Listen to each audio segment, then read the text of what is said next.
Bom dia para todos. Eu sou a professora Juliana, essa é a aula referente ao tópico 11, tá? Aula de cálculo 2.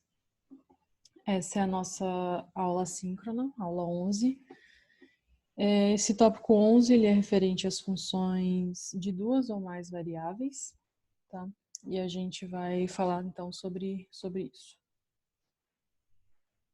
Bom,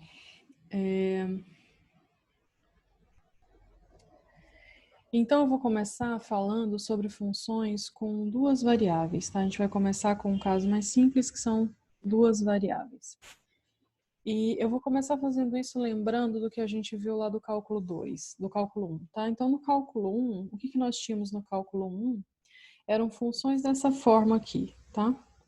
Eram funções onde a gente tinha, o nosso domínio estava contido em R, e então para cada x eu tinha um valor correspondente também em R, que eu chamava de f de x, tá? Então para cada ponto em x eu tenho um correspondente em R, eu tenho um correspondente também em R. Como aqui eu tenho uma única variável, essa função ela é chamada de função de uma única variável. Então, é função de uma variável. Essas funções de uma única variável, elas têm um gráfico como nesse desenho aqui, tá? Então, eu tenho, por exemplo, nesse desenho, meu domínio, a minha função, ela toma valores, ela está definida nesse intervalo AB que está aqui no desenho, tá? Nesse intervalo AB. Então, para cada x nesse intervalo AB, eu tenho um ponto correspondente aqui, f de y, que é um ponto também em R. Tá? Quando eu faço isso, então, a primeira coisa que eu tenho que observar é que o meu gráfico está contido em R. Tá? Então, desculpa, o meu domínio está contido em R. Nesse exemplo aqui, o meu domínio é esse conjunto D, que eu coloquei aqui, que está contido em R. No meu desenho, o domínio é o intervalo AB. Tá? Mas o importante aqui é que ele é sempre um subconjunto de R. E o gráfico? Quem é o gráfico? Posso ver aqui nesse exemplo que o meu gráfico está contido em R2. Né? Então, o meu gráfico ele é definido, eu vou chamar o meu gráfico assim, tá? Vou denotar assim, gráfico de F. Quem é o meu gráfico de F? É uma curva. Como é essa curva? Como eu defino essa curva? Ela é dada pelo conjunto de todos os pontos x, y, que estão em R2. Eu já disse onde eles moram, agora eu tenho que dizer qual é a condição que eles satisfazem, tá? O meu x, ele tem que pertencer ao domínio, tá? Tá contido em R. E o meu y, ele tem que ser igual ao f de x, tá? Então, todos os pontos do R2 que satisfazem essa condição são chamados de... eles formam o gráfico, tá? Então, nesse exemplo aqui, o meu gráfico ele é exatamente essa curva aqui, tá? O conjunto de todos os pontos que satisfazem essa condição. Agora, exatamente a mesma coisa, mas eu tenho uma função que não depende mais de uma única variável. Ela agora depende de duas variáveis, tá? Nesse meu exemplo aqui, eu vou começar com funções de duas variáveis. Então, agora são funções de duas variáveis, justamente por isso, porque no meu domínio eu estou pegando pontos que estão contidos em R2 agora. Então, meu domínio antes era contido em R, agora o meu domínio é contido em R2. Essa é a grande diferença, tá? E aqui nos dois casos ele está tomando valores em R, tá? Tomam valores reais. Então, antes, para cada x, eu associava um f de x. Agora, para cada xy, eu associo, cada xy, eu vou associar um f de xy. Tá? Então, antes, o nosso domínio estava contido em R, né? Era esse intervalo AB, naquele exemplo. Agora, o nosso domínio vai estar contido em R2. Nesse exemplo aqui, é todo esse conjunto D que está aqui. Tudo isso aqui vai ser o meu domínio. Tá? Então, vamos começar falando sobre isso. Né? Então, o domínio, deixa eu anotar isso primeiro. Nosso domínio, então, agora, ele é um subconjunto que está contido no R2. Tá? Nesse exemplo, é exatamente esse conjunto D que está... Esse conjunto D que eu desenhei aqui, tá? Esse agora é o meu domínio. O que acontece agora com o meu gráfico? O meu gráfico já não vai ser mais uma curva, agora o meu gráfico vai ser uma superfície, tá? Esse agora é o meu gráfico, contido em R3. Como é que eu escrevo esse gráfico? Qual a definição desse gráfico, né? Esse gráfico vai ser, vou usar a mesma notação, então o gráfico de f é o conjunto de todos os pontos. Agora meu gráfico está contido em R3, tá? Então é o conjunto de todos os pontos x, y e z. Estão contidos agora em R3. Agora, o x e y, eles têm que satisfazer, eles têm que estar no domínio, né, para estarem no gráfico. E o meu z, a minha terceira coordenada, ela tem que ser exatamente esse valor aqui, que é o f de x, y. Tá? Então, esse seria o correspondente do gráfico agora em R3. Então, antes eu tinha uma curva, né, uma função de uma única variável. O meu gráfico era uma curva, uma função de, por exemplo, duas variáveis. O meu gráfico é uma superfície, agora contida em R3. Tá? Um exemplo bem simples, né, de uma situação em que a gente utilizaria, né, uma função que depende de duas variáveis, é, por exemplo, para dizer quanto é a temperatura em cada ponto, por exemplo, de uma lousa, né? Pensa numa lousa ou numa mesa, um tampo de uma mesa, né, que foi o que eu desenhei aqui. Que isso aqui seja qualquer superfície de dimensão 2, tá? Uma lousa, uma mesa, qualquer coisa que tenha dimensão 2. E suponha que em cada ponto essa superfície ela tem vários pontos, né? Então aqui eu vou pegar um ponto XY aqui, né? Como ela tem dimensão 2, eu vou precisar de duas coordenadas para determinar cada um desses pontos. Suponha que eu quero saber exatamente a temperatura nesse ponto aqui. Então, isso vai ter um número associado, que é exatamente a temperatura nesse ponto, tá? Que é o que eu estou chamando de t de xy. Então, o que eu vou desenhar aqui agora é o gráfico dessa função de duas variáveis, que é o t de xy, tá? Então, suponha que o gráfico seja, por exemplo, dessa forma aqui.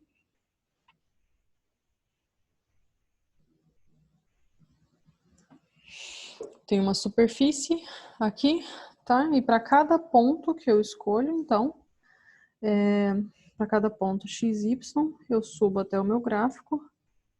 E eu tenho esse ponto aqui ele vai corresponder aqui num terceiro eixo, né? Um terceiro eixo que eu vou colocar aqui Z, ele vai corresponder aqui.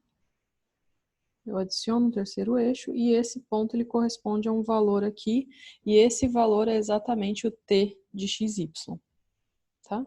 Então, cada ponto nessa minha curva, ele está associado à temperatura de um certo ponto dessa minha superfície que eu desenhei aqui embaixo. Tá? Então, isso daqui, a minha superfície seria o domínio, tá? O domínio da minha função. E isso em azul seria o gráfico dela, que é uma superfície em R3. Então, o domínio está em R2 e o gráfico está em R3, contido em R3. Vou começar com um exemplo aqui, onde eu vou considerar essa função, tá? Eu vou considerar essa função, é uma função de duas variáveis, ela depende de duas variáveis, x e y, e para cada x e y ela assume um valor real. Quem é esse valor real? Exatamente essa raiz que está aqui, tá? Então, quem é o meu domínio? Bom, em princípio, a primeira coisa que eu já sei é que esse meu domínio ele tem que estar contido em R2, tá? Porque eu tenho duas variáveis aqui, então esse domínio está contido em R2. Mas o que esse conjunto de pontos tem que satisfazer? Esse conjunto de pontos do R2 tem que satisfazer? Como apareceu uma raiz, eu preciso necessariamente que o que está ali dentro seja maior ou igual a zero. Né? Então, eu preciso que isso daqui seja estritamente não, maior ou igual a zero. Né? E isso daqui significa dizer que, portanto, isso daqui vai me garantir que x ao quadrado mais y ao quadrado é menor ou igual a 9. X ao quadrado mais y ao quadrado menor ou igual a 9 é a condição que esse meu ponto xy tem que satisfazer para estar no domínio, tá? Então, quando eu for escrever quem é o meu conjunto, o meu domínio, eu escrevo exatamente isso. É o conjunto de todos os pontos x e y, tem que estar no R2. E eles têm que satisfazer uma condição, que é essa daí, x ao quadrado mais y ao quadrado tem que ser menor ou igual a 9. Se eu quisesse desenhar esse conjunto, bom, eu sei que esse conjunto está em R2, né? Então, x, e eixo y. Se eu quisesse desenhar esse conjunto, se fosse igual a 9, seria o círculo de raio 3. Né? Então, se fosse exatamente igual a 9, seria um círculo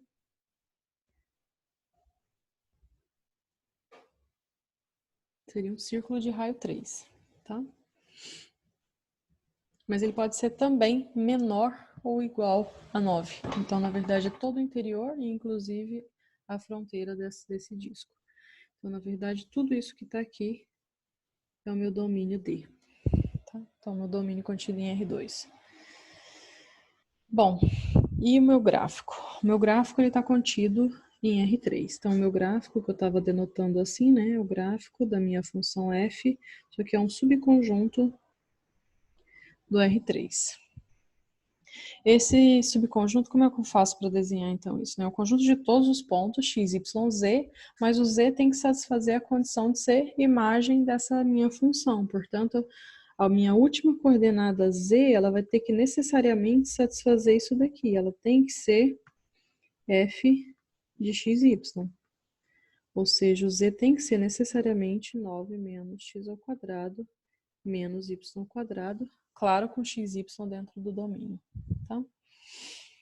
Eu posso levar ao quadrado dos dois lados, então eu tenho que z ao quadrado é igual a 9 menos x ao quadrado menos y ao quadrado.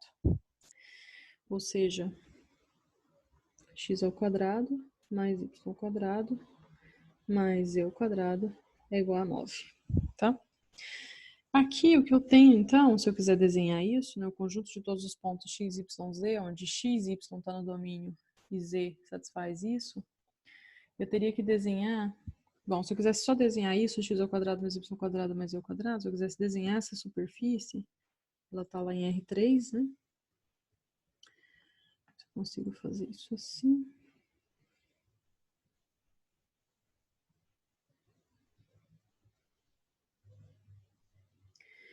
Eu teria uma superfície que seria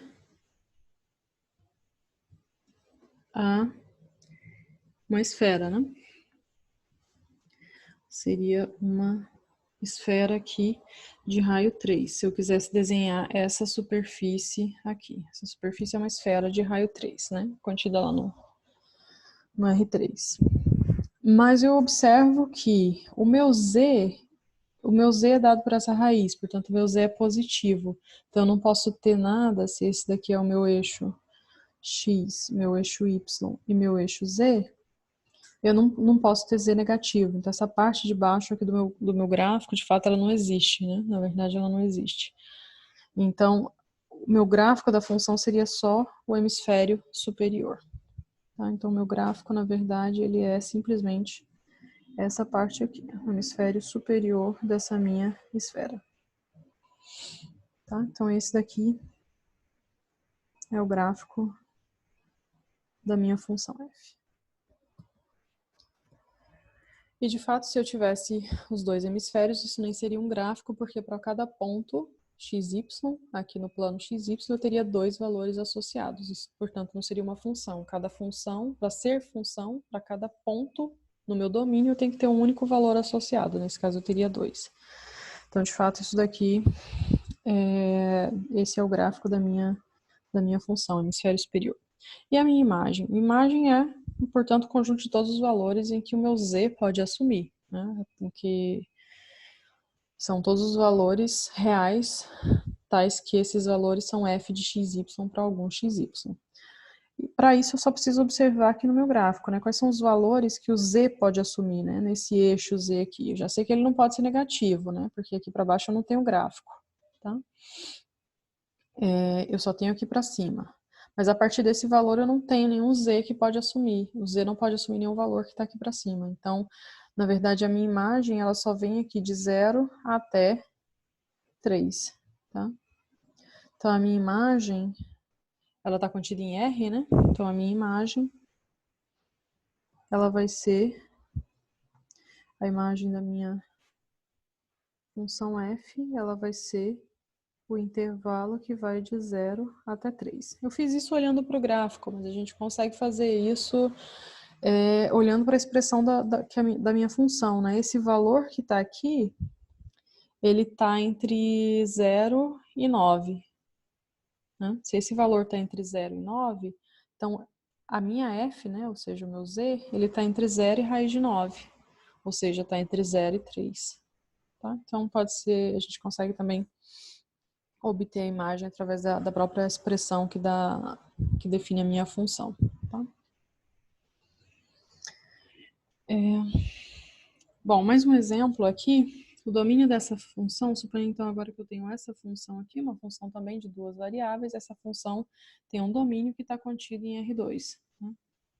E que, na verdade, se eu observar aqui, esse meu domínio, ele vai ser todo R2, porque eu não tenho nenhuma restrição aqui para definir essa minha, para calcular essa minha função. Portanto, meu domínio D vai ser, na verdade, todo R2, tá? E se eu quisesse calcular, então, se eu quisesse, então, descrever qual é o gráfico dessa minha função? Bom, eu sei que o gráfico está contido em R3, né?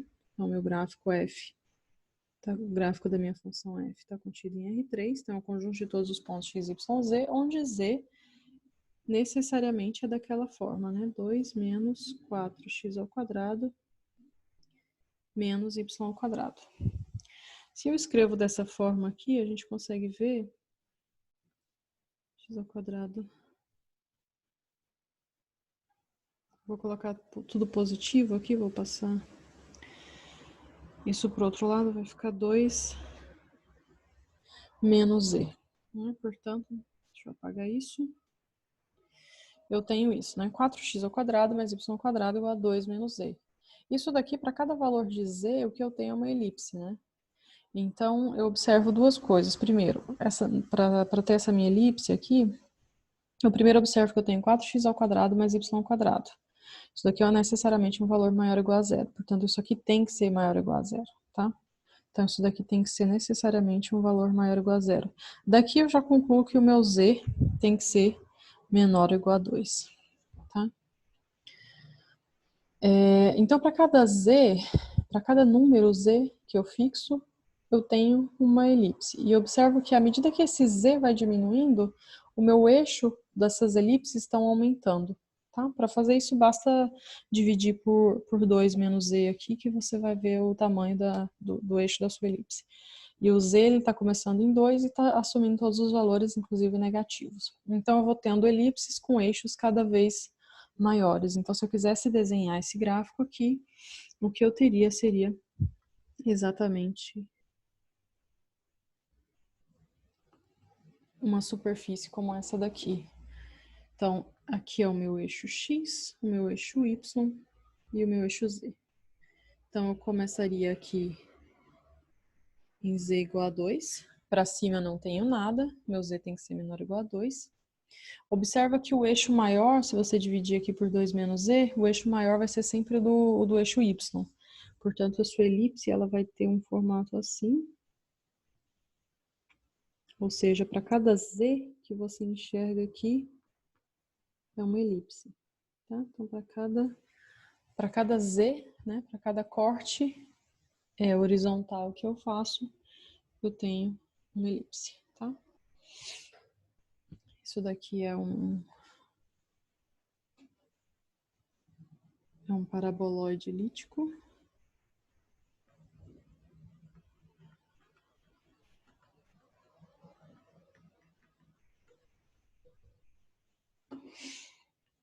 E a imagem? A imagem são todos os valores que o meu z pode assumir. Né? Então, o meu z ele começa no menos 2, mas ele pode assumir qualquer valor negativo. Tá? Então, a minha imagem, na verdade, ela começa a minha imagem da função f, ela começa em menos infinito e vai até o 2, inclusive o 2, porque o meu z pode ser exatamente igual a 2 ainda. Então é isso, essa é a minha imagem. Bom, associado a essas funções, e inclusive para auxiliar se eu quiser desenhar o gráfico dessa função, uma outra definição que vai me ajudar seria olhar para essas chamadas curvas de nível. O que são essas curvas de nível? São exatamente esses cortes horizontais que eu fiz aqui nesse exemplo, tá?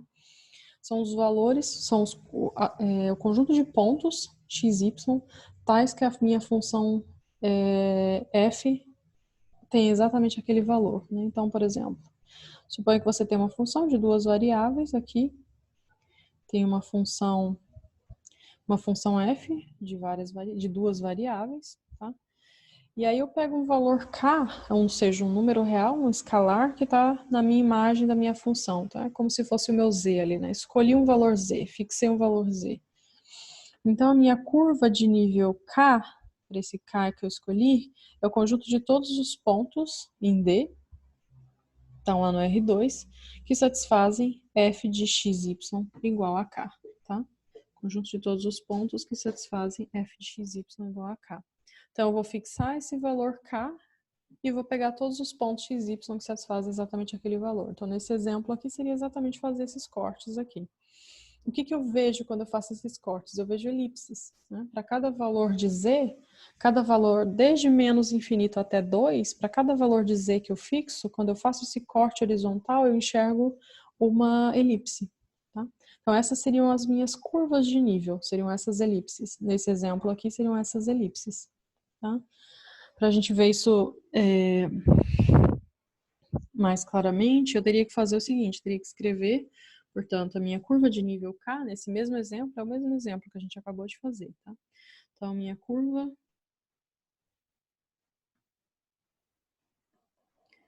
de nível K é o conjunto de todos os pontos que satisfazem f de xy igual a K.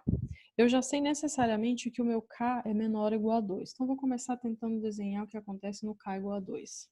Tá? O que acontece quando K é igual a 2? Quando K é igual a 2, eu tenho 2 menos 4x ao quadrado, y quadrado, igual a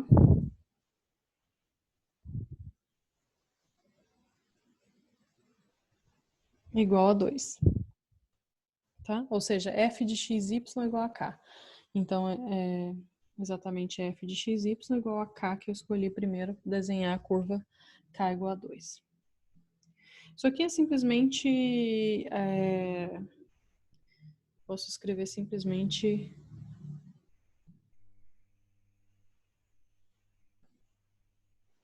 4x ao quadrado mais y quadrado igual a 0.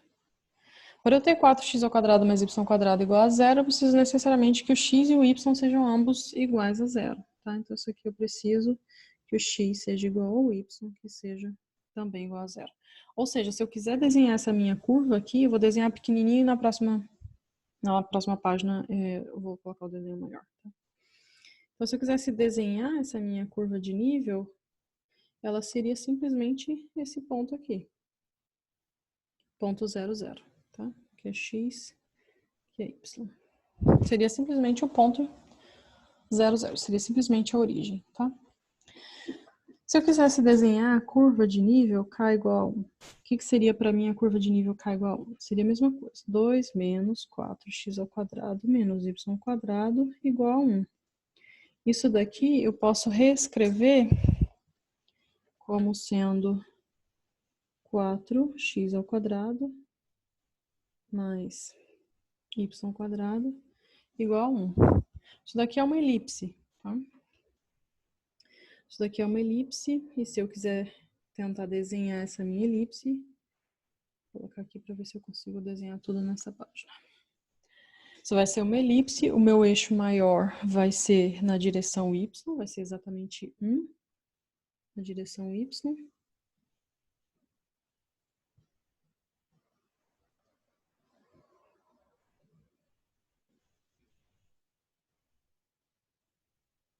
Então, aqui é y igual a 1, tá? E na direção x vai ser exatamente 1 sobre 2. Tá? Seria uma elipse dessa forma. Tá bem pequeno, espero que vocês consigam ver. Se eu fizer agora a minha curva de nível para k igual a 0, eu tenho que 2 menos 4x ao quadrado menos y ao quadrado igual a 0. Ou seja, eu tenho novamente uma elipse, tá? Tenho novamente que 4x ao quadrado mais y ao quadrado agora é igual a 2. Então, agora, dividindo aqui tudo por 2, eu consigo saber o tamanho de cada um dos meus eixos aqui da minha elipse. E quando eu tentar fazer o desenho, que eu vou ter agora é uma elipse com eixos maiores do que a anterior, tá? Agora, na direção Y, eu tenho o meu eixo agora maior, né? Aqui vai ser raiz de 2 na direção Y. E aqui vai ser raiz de 2 sobre 2 na direção X, tá? Então, eu estou desenhando cada uma dessas curvas, né? Então, essa curva aqui, que na verdade é um único ponto, é a curva de nível K igual a 2. Essa é a curva de nível K igual a 1. Essa é a curva de nível K igual a 0. O que está acontecendo, como eu já tinha mencionado antes, na verdade, é que à medida que o meu K vai diminuindo, o eixo das minhas elipses estão ficando cada vez maiores, tá? Se eu tentar fazer isso, então, agora para para todo Z, o que eu tenho é uma figura como essa daqui, tá? Vai ser uma figura como essa. Então, eu começo no K igual a 2, eu tenho um único ponto, e à medida que o meu K diminui, eu vou tendo elipses com eixos cada vez maiores. O último aqui desenhado é K igual a menos 2, essa última elipse aqui que está desenhada. Então, essas são as curvas de nível K para essa função que está aqui. Então, essas são as chamadas curvas de nível associadas a uma função.